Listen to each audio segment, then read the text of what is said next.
Hey friends, welcome back to the channel. I'm Liad.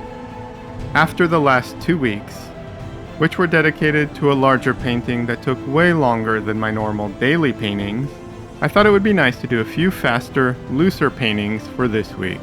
So the theme for this week is lazy painting. I'm just kidding, obviously that's not it. The theme is knowing when to stop painting. Before I get too much into the theme, let me talk about this painting. This painting is a 9x12 oil painting on ABS panel based on a photo I found online. Aside from the photo reference, of course, the inspiration for this painting was the artist Zin Lim. Hopefully I'm saying that correctly. Link in the description to his Instagram. Now, to be clear, I don't have any delusions that I can suddenly paint like Zin Lim. And as much as I love his paintings, I don't want to be a discount version of him, or any artist for that matter. But there are certain elements of his paintings that I tried to draw inspiration from. I will circle back around to talk about Zin Lim and how it connects to this week's theme, but before I do that, let's get into the theme a little bit. So the theme this week, how to know when to stop painting. The stock joke answer is often when the deadline arrives. And obviously there's some truth to that. But in the scenarios where that isn't an issue, I have a very simple and straightforward answer. I know it's time to stop painting when I don't know how to improve the painting. That's it. Now, just because it's simple doesn't mean it's easy, and it doesn't mean that it's not complicated. Yes, it's both, okay? It's simple and it's complicated. It's also hard and easy, okay? This is art, not programming. We aren't binary zeros and ones. It can also be a 2 or a 3, alright? Alright. Anyways, like I was saying, if I don't know how to improve the painting, I'm done. The painting's complete.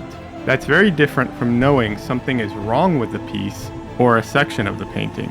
If I know something is wrong, then I have to figure out what is wrong and how to fix it.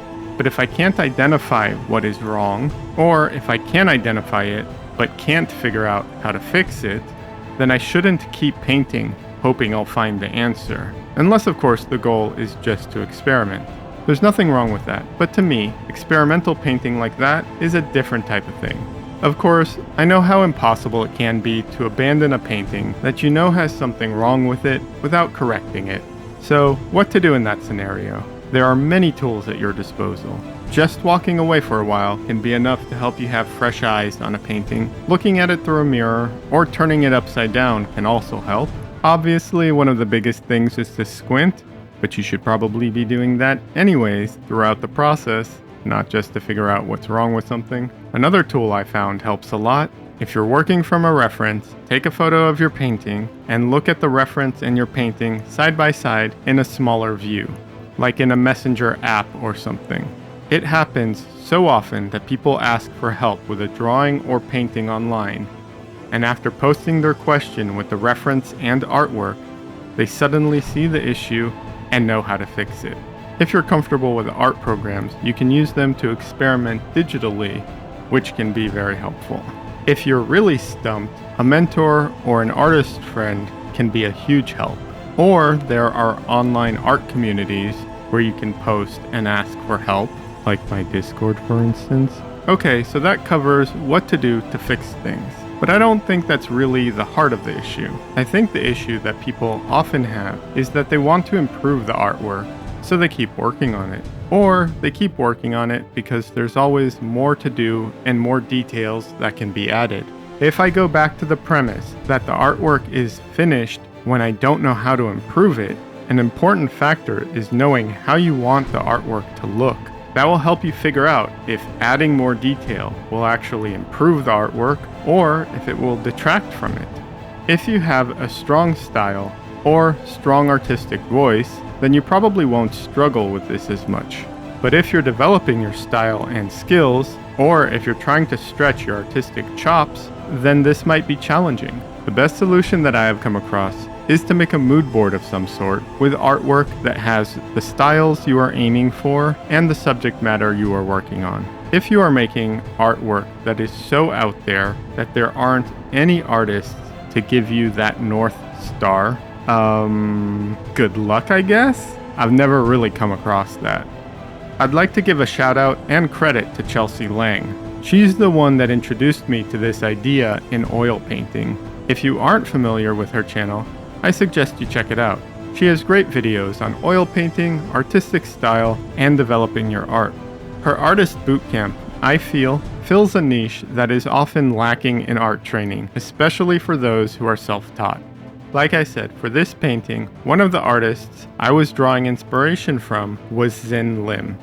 So I had some of his artwork up as I was working and used it as a general direction to take the painting.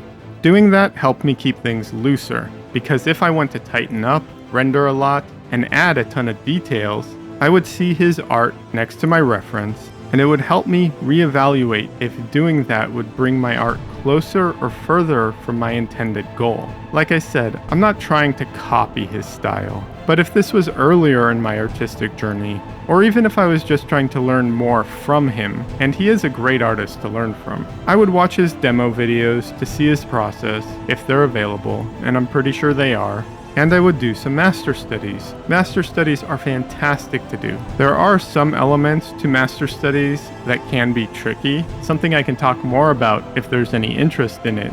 Leave a comment if you are. I once tried to do a master copy, and that is so much harder than you might think. Forgery is a very interesting and difficult skill that I have no interest in developing. Or do I? No, I don't. I'm just joking around. I'm writing this before I start working on the next painting and video, so it will be interesting to see how I can expand on this subject or explore different nuanced elements of it. So if you have any questions, now would be the time to leave them in the comments. Because of other obligations this week, I'm shooting for 3 videos total, and they might come out a bit sporadically. So don't forget to like, subscribe, and hit the notification bell so you don't miss the next video. Want to keep the art conversation going? Join my Discord community or follow me on social media. Links are in the description. I'd love to see your work and hear your thoughts. Have an amazing week, and as always, happy painting. Oh yeah, I forgot to mention, this painting is for sale on my website for a special price, link in the description.